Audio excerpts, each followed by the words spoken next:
Hi everyone, in today's video I will show you how to make your Sceptre monitor look better in 2026.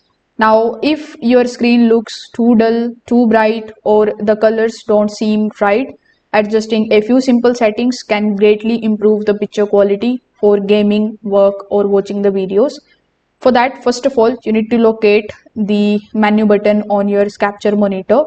So these buttons are usually found on the bottom or back of the screen.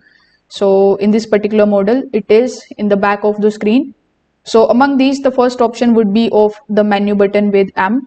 So you need to simply press this menu button in order to open the on-screen display.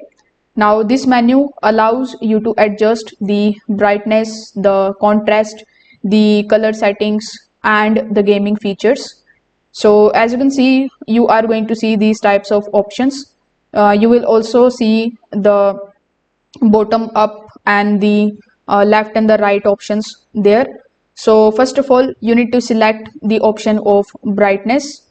Now right next to the brightness, you will see the brightness which is available. So you can press these buttons in order to increase or decrease the brightness. Here you will also see the option of contrast.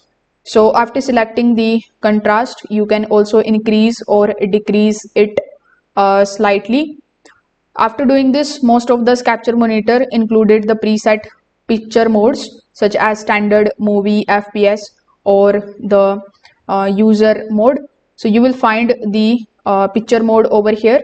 After selecting it, you can try switching between these modes in order to see which one looks best for what you are doing. So now you can also look for the color temperature. So it is going to be our third option here. After selecting the color settings option, you can choose a slightly warmer color temperature, which often makes the display look more natural, and it also reduces the blue tint that many monitors have by default. Finally, make sure that the computer or the console is using the native resolution of your Sceptre monitor.